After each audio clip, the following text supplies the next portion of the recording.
بڑی مشکل کے ساتھ، عوام کی جدوجہد کے ساتھ اس ملک میں عام آدمی کو ووٹ کا حق ملا۔ پارلیمانی طرز حکومت پر اتفاق ہوا، الیکشن ہو گئے سن 1970 میں، جسے آج ہم بطور مثال پیش کرتے ہیں، لیکن انتخابات کو بطور مثال پیش کرنے کے بعد کیا اس کے نتائج پر بھی ہماری نظر ہے؟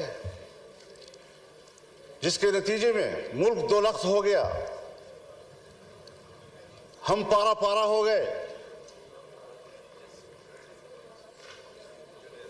قائد اعظم نے جو قوم کو ماٹو دیا تھا، اتحاد، تنظیم اور یقین محکم، وہ کہاں رہا؟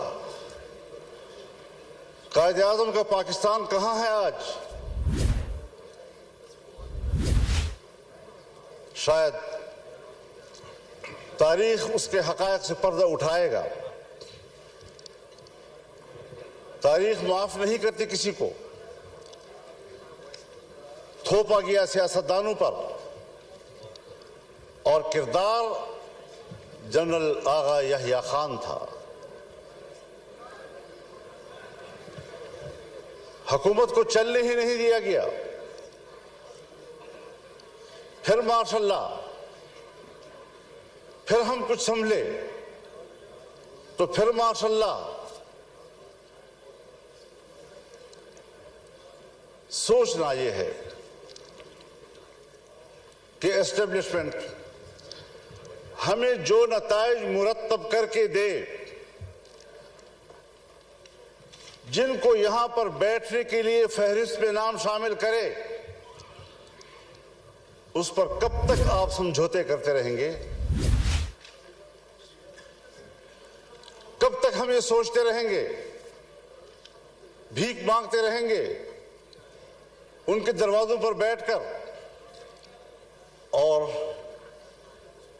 جو الیکشن ہوئے ہیں، ہمیں تو 2018 کے الیکشن پر بھی اعتراض تھا، آپ کو بھی اعتراض تھا، پیپلز پارٹی کو بھی اعتراض تھا، مسلم لیگ نون کو بھی اعتراض تھا، میرے بزرگ بیٹھے ہیں ان کو بھی اعتراض تھا۔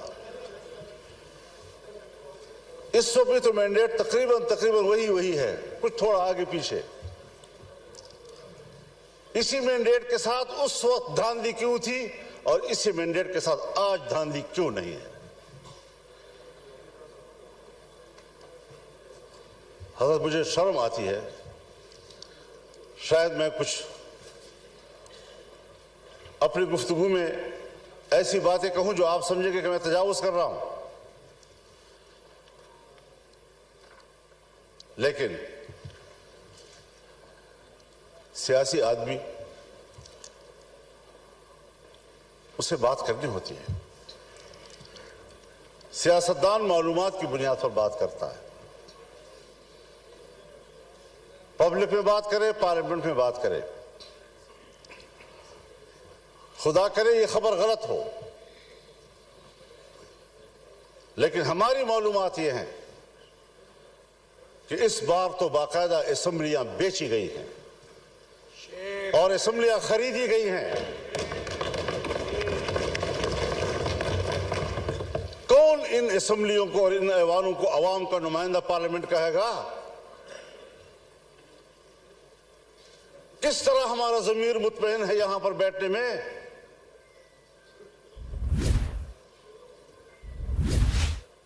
ہارنے والے بھی پریشان اور جیتنے والے بھی مطمئن نہیں۔ اس کیفیت میں حکومت میں بیٹھی ہوئی جماعتیں جو ہمارے لیے محترم بھی ہیں، ہمارے ہم سفر رہے ہیں، ہم ان کے اس جدوجہد کی قدر کرتے ہیں، لیکن انہی کی جماعتوں کے اندر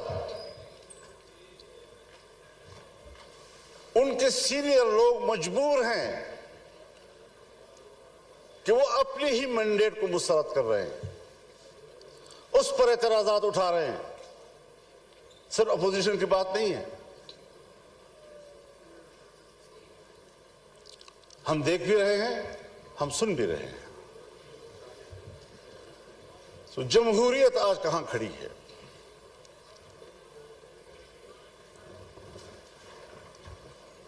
یہ صرف اس لیے ہم یہاں کمزور بیٹھے ہوئے ہیں کہ ہم نے ہر مرحلے پر کمپرومائز کیا ہے، ہم نے اپنے اصول پہ سمجھوتے کیے ہیں، ہم نے اپنی جمہوریت بیچی ہے، ہم نے اپنے ہاتھوں سے اپنے آقا بنائے ہیں، اور جب ہم ہی اپنے ہاتھوں سے اپنے لیے آقا بنائیں گے، یہی ہوتی ہے آخرت کی نشانی۔ جب رسول اللہ صلی اللہ علیہ وسلم سے حضرت جبریل نے پوچھا کہ آپ قیامت کی علامات کے بارے میں بتائیں، تو آپ نے پہلی بات کی ان تلد الامۃ ربتہا، کہ مائیں اپنے لیے مالکائیں جلیں گی، یعنی بیٹیاں مالک بن جائیں گی اور ماں کو نوکر اور گھر کی مزدور کی طرح دیکھیں گی۔ اس مثال سے آپ خود سمجھ لیں کہ جو آپ کے ماتحت ہونے چاہیے تھی، جو آپ کے حکم پر چلنے چاہیے تھے، وہ آج ہمارے آقا اور ان کے حکم پر ہم چل رہے ہیں۔ ہم یہاں پر ایک قانون پاس نہیں کر سکتے۔ جناب اسپیکر صاحب، آپ گواہ ہیں، آپ گواہ ہیں، آپ کی پوری جماعت گواہ ہے۔ ہم نے ایک اجلاس میں ایک قانون سازی پہ بات کی، اس کے لیے کمیٹی بنی، وزیر قانون کے نگرانی میں میاں شہباز شریف صاحب نگرانی کر رہے تھے اوپر سے۔ ہمارا اتفاق ہوا دینی مدارس، ان کے وفاق حکومت کے درمیان اس مسودے پر اتفاق ہو گیا۔ اتفاق رائے کے باوجود اسمبلی میں نہیں آ رہا، اس لیے کہ اجازت نہیں۔ کرتے کرتے بالآخر اسمبلی میں آیا وہ، اور آیا تو خواندگی کے دوران روک دیا گیا اور پاس نہیں ہونے دیا۔ ہم پارلیمنٹ ہیں، ہم نے اس پہ اتفاق رائے کیا، اسمبلی تک میں لے آئے، پیش ہو گیا، پہلی خواندگی ہو گئی، اور بالآخر اس کو ڈراپ کرنا پڑا۔ اتنا ضرور ہمیں پتہ چل گیا، اور میں نے شہباز شریف صاحب سے کہا کہ ہمیں اتنا پتہ چل گیا ہے کہ قصور آپ کا نہیں ہے، کون رکاوٹ ہے ہمیں معلوم ہو گیا، بس اتنا ہی چاہیے تھا۔ ہم قانون سازی کا بھی اختیار نہیں رکھتے، ہم اپنی مرضی سے قانون بھی نہیں بنا سکتے۔ اس پارلیمنٹ کی رکنیت پر ہم فخر کرتے ہیں اور ہم سمجھتے ہیں وی آئی پی ورک ہے۔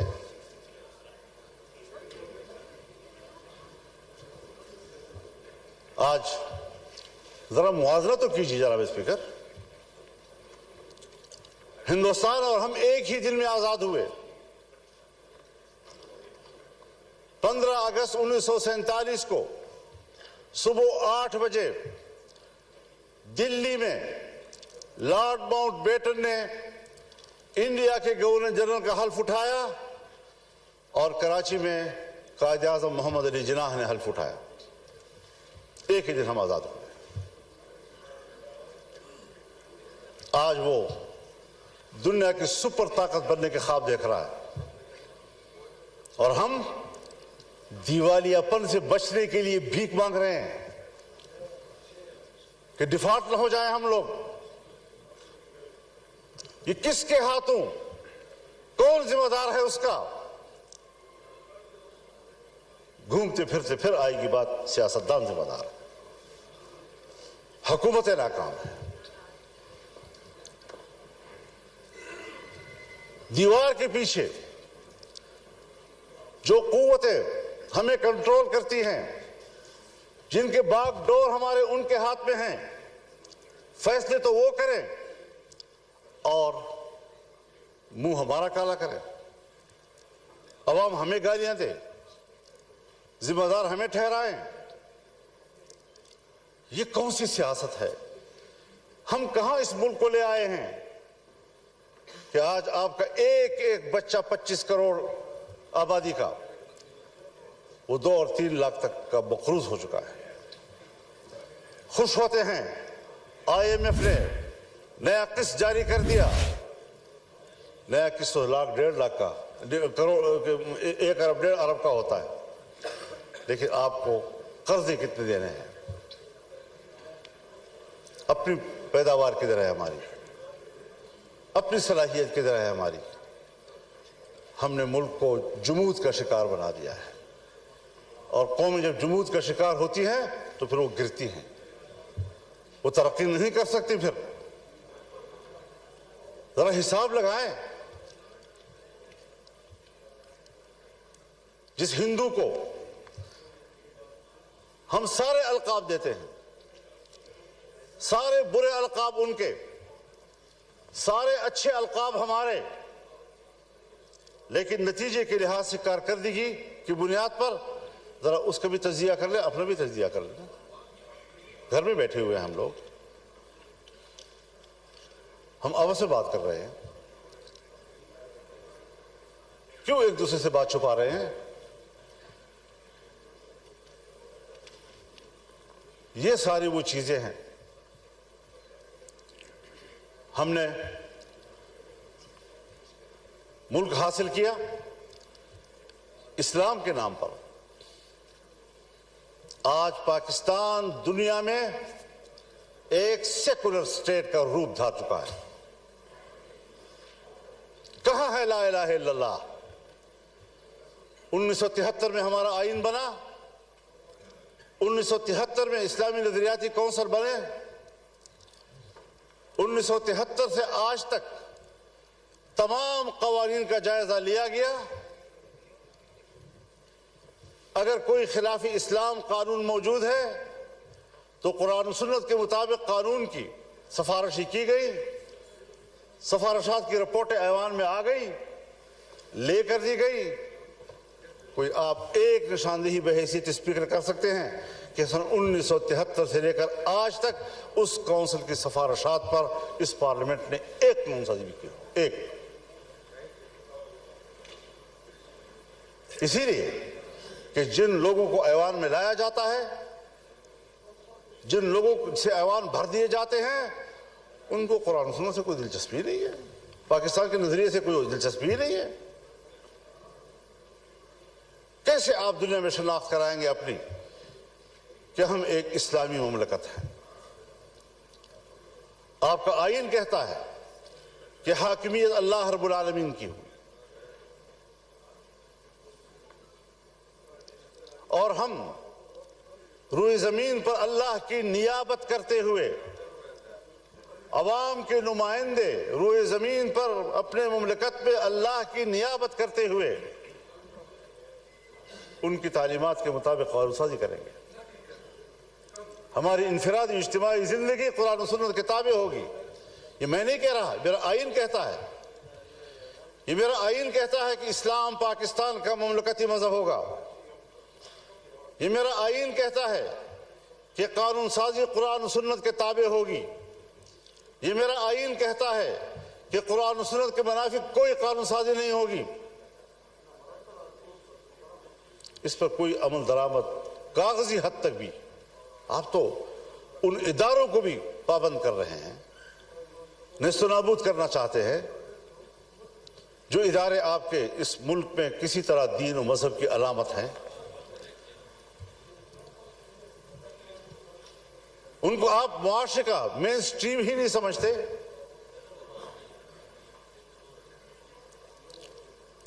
تو جس نظریے پر ملک قائم ہوا تھا 75 سال میں، اس کا بھی ذرا حساب لگا لیں آپ کہاں کھڑے ہیں۔ اور ممکن ہے بہت سے لوگ سمجھیں کہ مذہب نہیں ہے تو کوئی چیز نہیں، کوئی مسئلہ ہی نہیں ہے۔ لیکن بہت سے لوگ ہیں جو جمہوریت کی بات تو کرتے ہیں، مذہب کی بات بھلا نہ کریں، جمہوریت کی بات تو کرتے ہیں۔ تو ہم سب مل کر سوچیں ذرا کہ جمہوریت کدھر ہے ہماری؟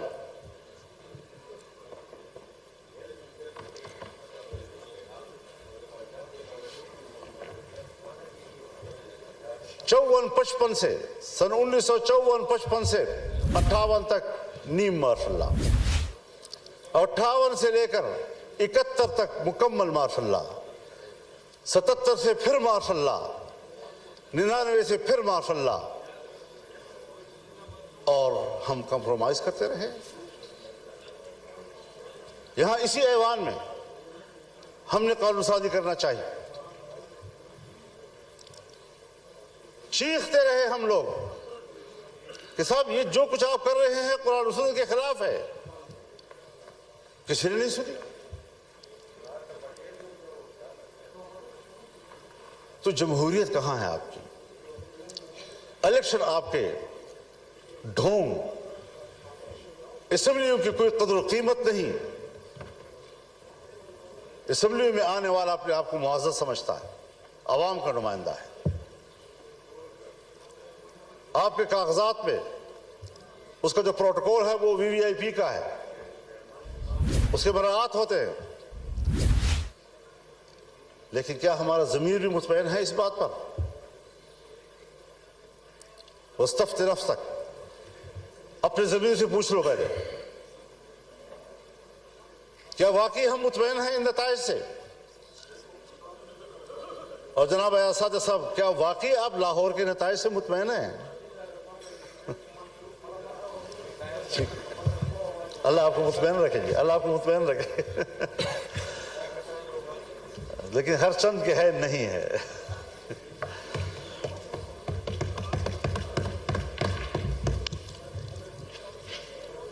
معیشت کی کیا صورتحال رکھتی ہے؟ قرضوں پہ ہم زندگی گزار رہے ہیں، اپنے وسائل کے قریب تک نہیں جاتے، امن و امان نام کا کوئی چیز نہیں ہے۔ ملک کو کدھر لے جا رہے ہیں آپ لوگ؟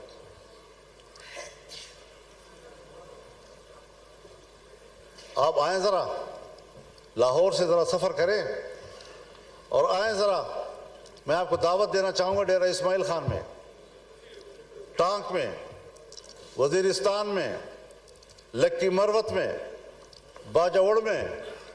آپ وہاں آ کر ذرا دیکھ تو لیں کہ ہماری وہاں کیا حالت ہے۔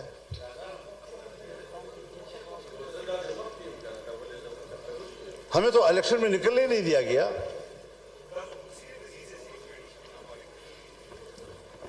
ایک طرف طالبان کی طرف سے اعلان ہوتا تھا کہ ہم الیکشن میں کوئی کارروائی نہیں کریں گے، دوسری طرف ہمیں دھمکیاں ملتی تھی،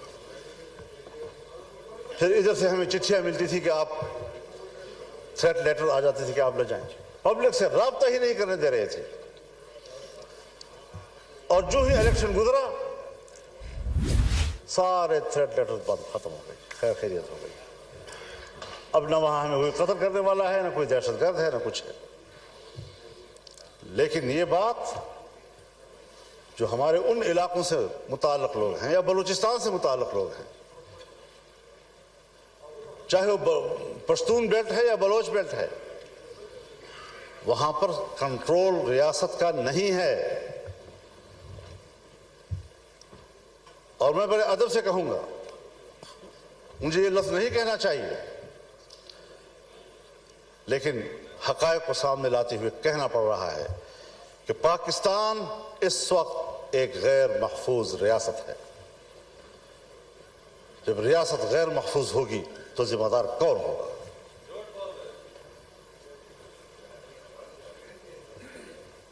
دہشت گردی کے خلاف لڑنے کی پالیسی بنائی جنرل مشرف صاحب کے دور میں،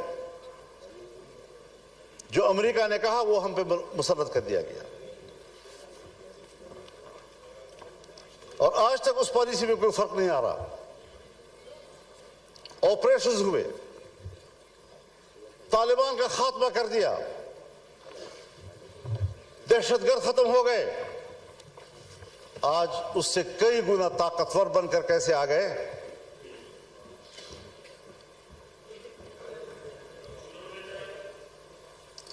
ذرا مجھے بھی دکھا دے بیٹا. بالکل ٹھیک ہے جی.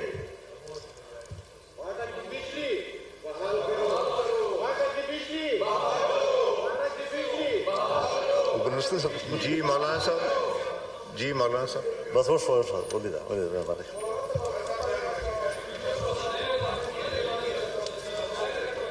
تو جناب اسپیکر. آفریدی صاحب میسج آ گیا, آپ کو پوائنٹ آف آرڈر میں دوں گا, آپ تشریف رکھیں. میسج ہو گیا آفریدی صاحب, میسج ہو گیا. آپ کی جماعت نے نام نہیں لکھا تھا, میں نے آپ کا نام لکھا ہے, اور یہ امپورٹنٹ ایشو ہے, میں اس کو ٹیک اپ کروں گا. ابھی میں ایم کیو ایم کے دوست کو دوں گا, پھر آپ کو دوں گا. جی مولانا صاحب. ہاں طرح کرنا.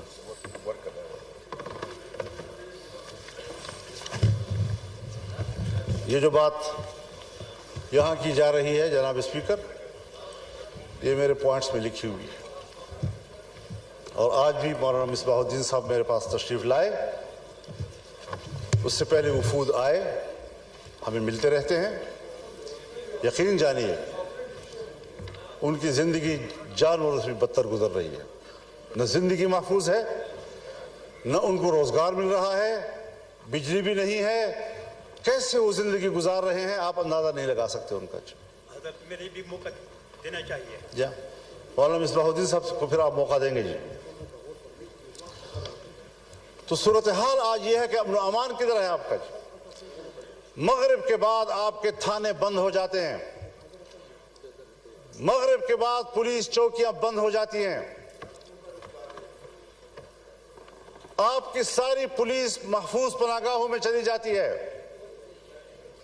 اور مسلح گروپ جو ہے وہ کنٹرول لے لیتے ہیں پورے علاقے کا. کیا اس پر کبھی غور ہوا ہے؟ بس الیکشن ہے, بس اپنی مرضی کا ایوان بنانا ہے, اپنی مرضی کی اسمبلی بنانی ہے. کس لیے اپنی مرضی کی بناتے ہو؟ ووٹ تو علماء کرام فرماتے ہیں شہادت ہے, کوئی کہتے ہیں امانت ہے, کوئی کہتے ہیں بیعت ہے.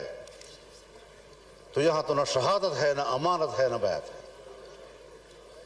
بیعت میرے نام پر کرتے ہیں, بکسہ کھلتا ہے تو کسی اور کے نام پر بیعت نکل آتی ہے. امانت آپ کے حوالے کرتے ہیں, بکسہ کھلتا ہے تو اس میں امانت نام کی کوئی چیز نہیں, خیانت ہی خیانت ہوتا ہے. شہادت میں صداقت ہوتی ہے, جب بکسہ کھلتا ہے تو صداقت کا نام نشان نہیں ہوتا. شہادت مری پڑی ہوتی ہے. اس ساری صورتحال میں ہمیں ذرا بتائیں کہاں ہم کھڑے ہیں.